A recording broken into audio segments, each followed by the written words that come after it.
Hello, this is Andy and welcome to my channel. So for today's video guys, I'm here now in Lake Brion. So this is Lake Brion, Switzerland guys. So for today's video guys, I'm going to share you tips on how I survive here in Switzerland. So keep on watching. As of today, June 12, 2025, I've been already 6 years here and living, working, studying here in Switzerland. So, here is my 6 tips on how you survive here in Switzerland. So, tip number 1 is 1 to 3 months is mag-explore ka dito sa Switzerland, guys. Of course, you going to enjoy muna to visit different places.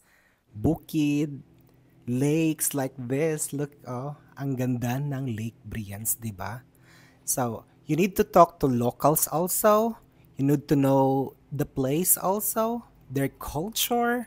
Alamin mo guys, as in, alamin nyo ang pasikot-sikot dito at alamin nyo yung mga train, kung paano sumakay ng train, buses, is ganun talaga yung means of transportation dito. Then, observe ka muna dito guys. Or you can make friends. So, that's 1 month to 3 months. So, trivia lang guys. So, if you want to find friends here, especially to those locals here, Swiss people, they have trust issue. So, they will not give you the 100% trust on you first. But guys, think about it. If na-friend mo yung Swiss people or yung mga locals dito, you have a very good friend. As in. So, number two tip is know your purpose or goal here, why you're here in this beautiful country, Switzerland. So of course, we will hindi tayo pumunta dito kasi magpa-picture lang. So you need to know your purpose and goals here. Bakit andito ka sa Switzerland? Ganun. So number 3 tips is mapapayo ko is you need to learn the language. So kung sawa ka na mag-travel goals, magpa-picture sa mga Alps, umakyat sa mga bundok at pumunta sa mga lakes. So you need to invest to yourself. You need to study the language. So trivia, here in Switzerland, they have 4 languages. So namely, French, German, Italian, and Roman. So depende na yun kung saang kanton ka dito magstay sa Switzerland. So you need to learn the language because alangan naman you'll be dito ka na titira. So you need to talk the people of course in their language. So paano kayo nagkakaintindihan pag hindi mo alam yung language nila. So for me, learning the language is really the key here to success. Parang sumakses ka guys ba? Ganun.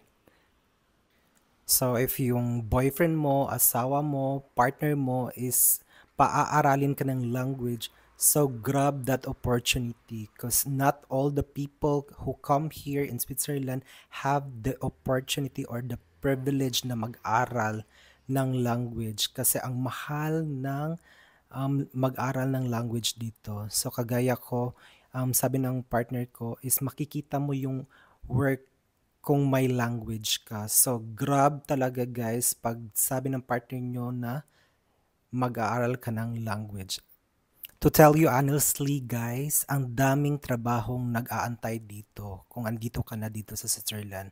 Pero the thing is, may language ka ba? Because it's too difficult to work, to interact with people na i-English ka lang dito. Wale yung English dito, guys. So, you need to talk their language. So, for example, me, I'm here in Canton Bern, so I need to learn at least B1 level sa German language. For me, to learn the language first is the key to success here. Guys, ang daming trabaho ditong nag-iintay.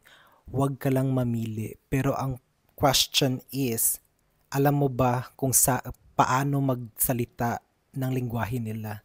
So, ganon yung mapapayo ko guys. Dapat mag-learn ka muna ng language nila. So, tip number 4. Tip number 4 is, of course, you already have the language, at least B1 or B2 level. So, this time, you need to look for a job. Yes, guys, you heard me right. We need to work here because, as we all know, napakamahal ng Switzerland. So you need to pay your own health insurance, gastos mo sa self, ipadala mo sa Philippines at ipahiram mo sa mga friends mo or kakilala mo na hindi magbabayad sa iyo, ganon. So, dapat ka talagang magtrabaho dito. So, unless na lang kung nakapag-asawa ka ng mayayaman dito. So, hindi naman lahat nakapag-asawa ng mayaman dito. So, like me, I'm not complaining na hindi mayaman yung partner ko, but we love each other. So, yun naman ang importante, 'di ba? So you need to look for a job, guys. Here not only for the money reason. Of course, I need to look for a job in order na may ma-receive ako monthly. At the same time, guys, I need to look for a job because I need to talk to locals talaga. So I need to practice my language because nakapag-aral na ako ng A1 to B2, may certificate na ako. Pero the question is how you going to apply this language.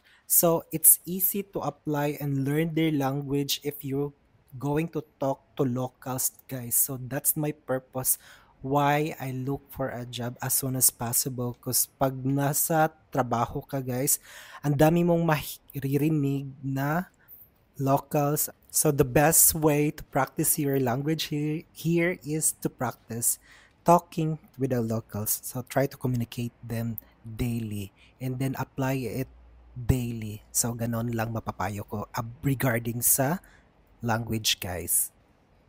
So tip number 5 is just simple balance life. So you need to balance your life here, guys. So ang layo natin sa Pilipinas, so we need to do something para mawala yung homesick natin. So tip number 5, guys, is balance your life here. So hindi pwedeng gala ka lang ng gala, trabaho ka lang ng trabaho. So you need to balance your life here because dito sa abroad is kalaban mo talaga is yung self mo, guys, at yung homesick, guys. So you need to balance yourself, go for walking or jogging like me. Napakaganda yung place dito, guys, so you need to explore lang para hindi ka ma-bored dito, guys. So, my last tip for you guys is if there's a chance na makapag-study ka dito, libre yung Ausbildung program nila, guys. So, you need to invest for yourself. Be wise. Never stop learning, guys, because it's free. Like me, I'm studying right now Fachgesundheit for Erwachsene.